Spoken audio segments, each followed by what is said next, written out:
Halo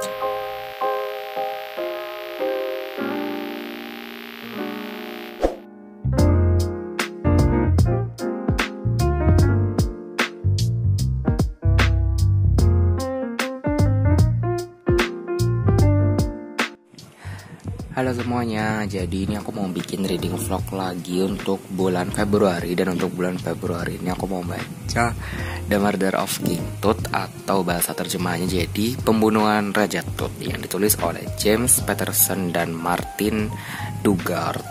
Ini sebenarnya aku udah mulai tadi siang. Ini udah di halaman 38. Dan so far ini kayak masih menceritakan sejarah-sejarah yang berhubungan dengan Mesir, yang which is sebenarnya aku suka sih. Cuman di sini masih pengenalan, dan uniknya memasukkan penulisnya di dalam ceritanya. Jadi makanya kayak wow, kayak bisa ya ternyata kayak gitu. Jadi makanya aku mau baca dulu.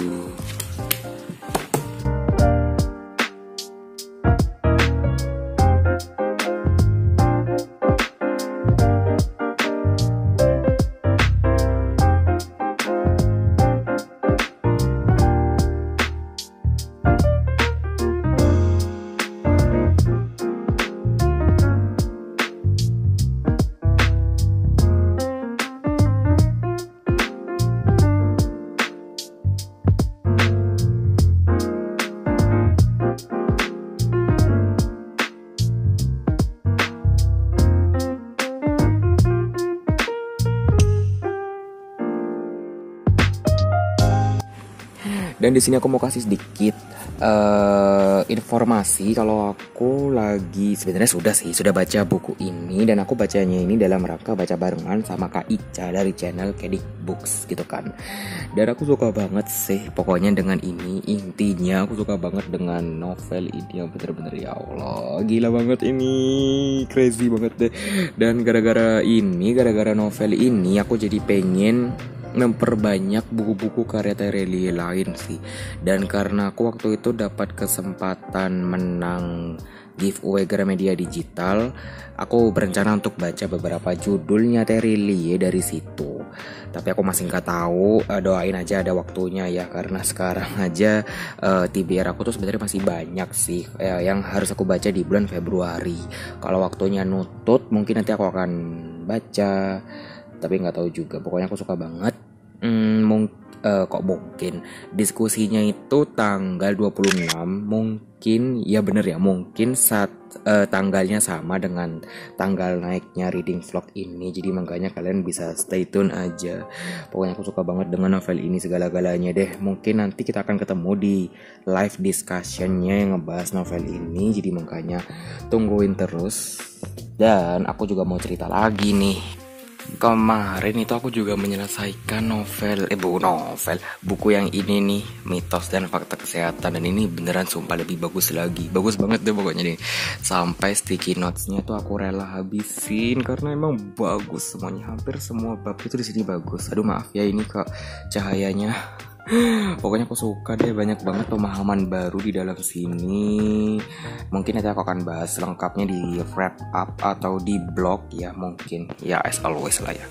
Gitu aja sih, aku seneng banget deh Februari ini, banyak banget bacaan yang oke banget.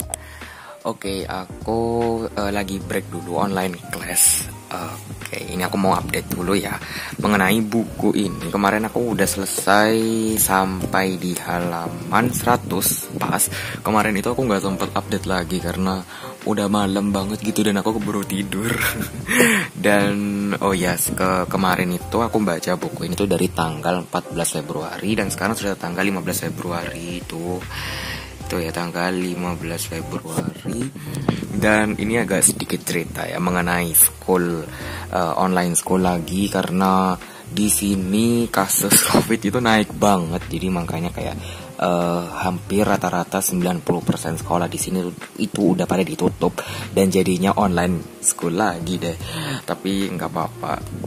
Dan di sini aku mau ngupdate ini juga. Jadi menurutku sepanjang 100 halaman ini tuh daya pikat atau daya tariknya itu adalah terletak pada kultur atau ya zaman-zaman Mesir, zaman-zaman kuno gitu. Karena di sini settingnya itu lumayan lama, sekitar tahun banyak sih di sini tuh sebenarnya diceritakan dari 3 macam timeline. Bentar aku cari dulu. Nah, ini timeline yang pertama itu sekitar tahun inilah. Pokoknya ada yang sebelum Masehi, ada yang tahun Masehian juga, ini yang 1900. Sebenarnya dimulainya dari 1890-an gitu deh. Dan ada juga yang bentar. Kayaknya ini bukan termasuk dalam storyline sih. Yang kemarin aku bilang melibatkan penulisnya itu. Nah, itu sebenarnya masih satu ya yang melibatkan penulisnya. Nah, ini masa kini, dan aku nggak ngerti sih, itu mungkin cuman untuk daya tariknya aja kali lah ya. Pokoknya di sini alurnya udah mulai jelas gitu. Dan di sini aku kayak apa ya, menemukan beberapa fakta baru aja gitu sih. Dan pokoknya oke, ini riset tentang Mesirnya kayaknya beneran dalam, karena ini kan juga mencangkup sejarah ya, berarti secara tidak langsung gitu kan. Dan di sini apalagi ya yang harus aku update, kayaknya itu aja. Dan aku juga gak ngerti, aku masih resting dulu bentar. Mungkin nanti aku akan update lagi kali ya, karena aku juga masih sekolah, masih online school. Oke, jadi ya see you there, see you later, dadah.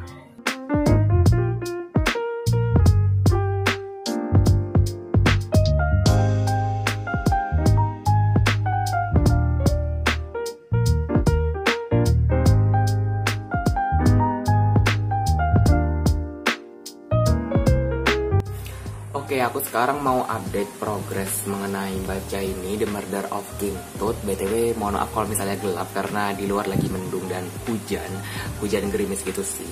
Dan di sini sekarang aku sudah nyampai halaman 150. Bentar, ini kelihatan nggak? 150 yaitu. Dan ini aku udah masuk ke bagian kedua sebenarnya. Bentar aku carikan. Dan ternyata memang di bagian pertama itu masih tentang background, atau ya kayaknya background atau latar belakang tentang semuanya ini. Ini aku udah masuk ke bagian kedua gitu kan. Dan so far di bagian pertama ini tuh memang di bagian paling akhir, di bagian pertama, pokoknya sebelum ke ini kan ini ada paragraf tuh. Nah, itu memang menjadi gerbang untuk membuka selanjutnya, yaitu adalah siapa Raja Tut ini yang ada di covernya ini kayaknya sih.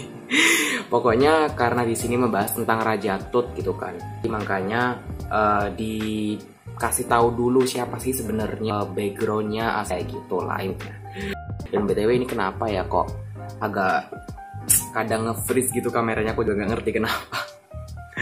Ya pokoknya kayak gitu untuk update sekali ini. Nanti aku akan lanjutin baca ini, nggak tahu sih, mungkin nanti malam aku akan update lagi kali ya, karena bentar lagi aku mau menyelesaikan beberapa tugas gitu. Jadi ya kayak gitu.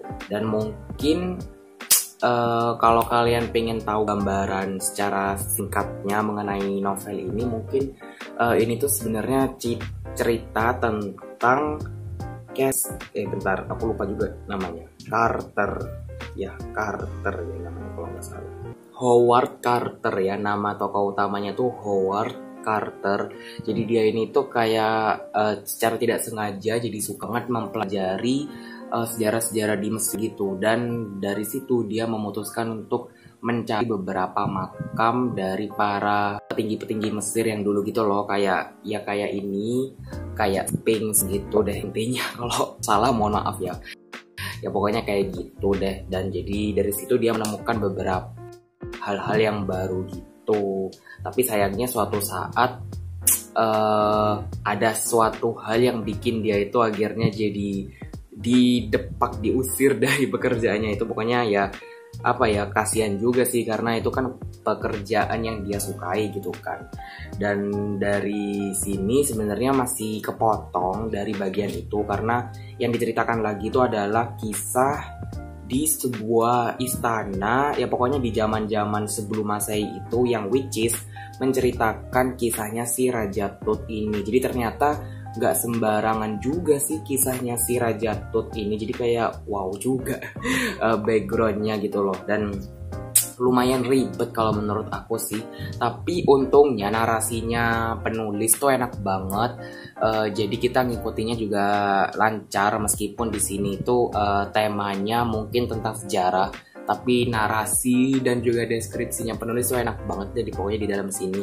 Dan ini pokoknya bagus banget kayaknya, tapi aku nggak tahu, masih perkiraan, dan aku masih gak terburu-buru banget lah untuk menyelesaikan atau mengetahui siapa dalang dari semuanya ini kan, dan masih belum nemu benang merah yang pasti banget gitu.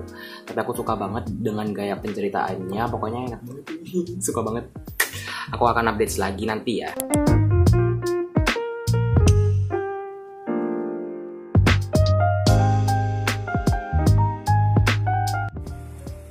Halo semuanya, ini sekarang hari Rabu tanggal 16 Februari.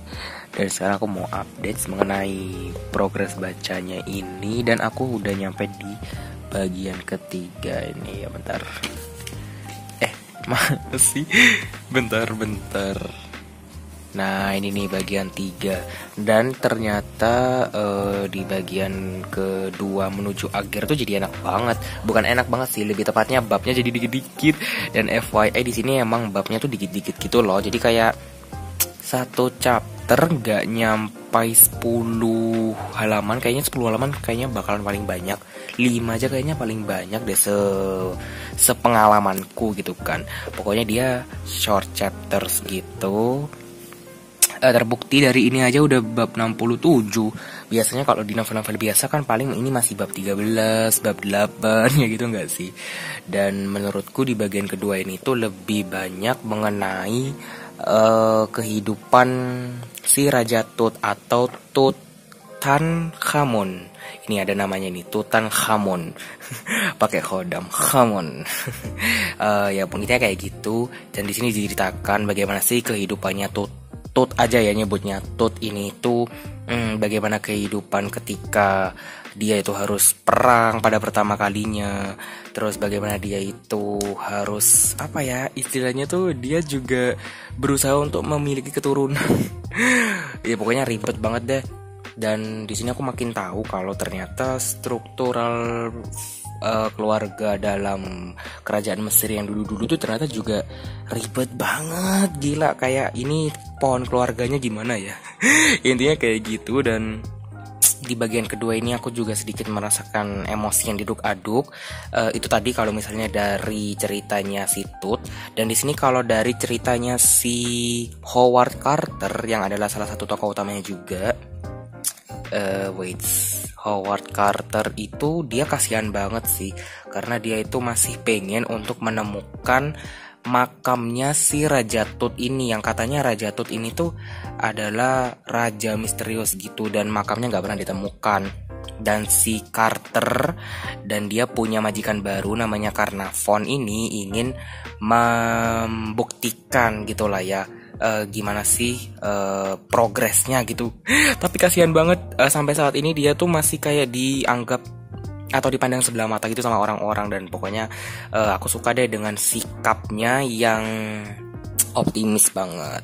Itu aja yang bisa aku update dari ceritanya. Saking asiknya baca, tahu-tahu aku udah nyampe penutup dong. Dan ini udah tinggal beberapa halaman lagi sih untuk selesai. Jadi ikutin aku baca yuk sampai bukunya selesai.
gitu kan gara-gara si Howard Carter ini.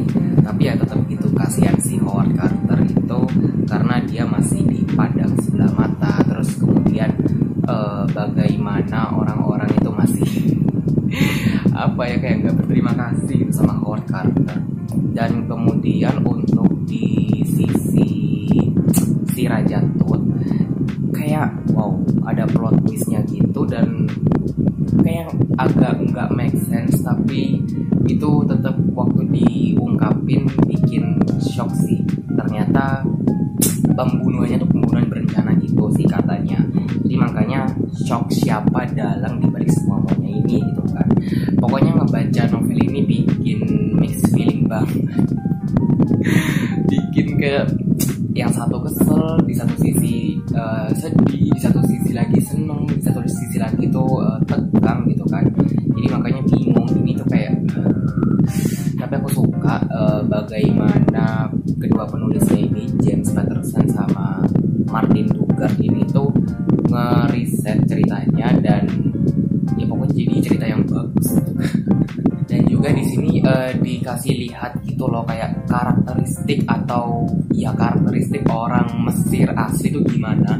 Dan ternyata pengkhianatan tuh udah bukan hal yang aneh lagi gitu, bahkan kayak kasihan banget gitu. Apalagi kehidupan setelah kehidupan Mesir ya, kehidupan Mesir setelah Raja Tut itu nggak ada atau meninggal, itu benar-benar bikin kayak wow banget, kayak kacau sih sebenarnya, kacau tapi di satu sisi juga terstruktur. Pokoknya di kerajaannya itu ada deh orang yang bikin bikin sebel sendiri juga akhirnya gitu kan. Oke, itu bunyi jam, mohon diabaikan aja.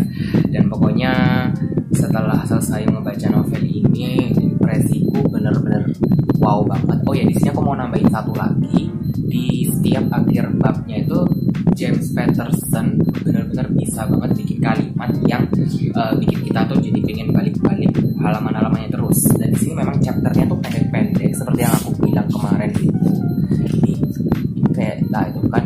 Jadi chapter dan antar chapter lainnya tuh beneran singkat gitu. Tapi meskipun singkat, ya itu tadi kalimat di akhirannya itu beneran bagus banget. Jadi kayaknya setelah membaca novel ini aku pengen memperbanyak karya-karya James Patterson yang lainnya. Yang aku tahu dan pernah aku jadikan wishlist itu The President is Missing. Dan aku pengen tahu aja apakah ceritanya juga bakalan lebih bagus lagi gitu kan. Ini beneran bagus sih, dan ini hidden gems banget temunya. Literally kayak definisi hidden gems tuh ini, karena juga ceritanya mencari hidden gems. Jadi kayak hidden gems di sebuah hidden gems. Apaan sih? Ya intinya kayak gitu. Dan untuk rating di sini aku mau menilainya 4,5 buat yang ini. Belum bisa 5 bintang karena ada beberapa hal yang di tengah-tengah bacanya itu jadi agak sedikit bosen sih. Cuman bukan bosen kenapa-napa, karena mungkin pada saat aku bacanya itu gak mood atau mungkin lagi kayak gak pengen yang mendapatkan TMI banget gitu kan.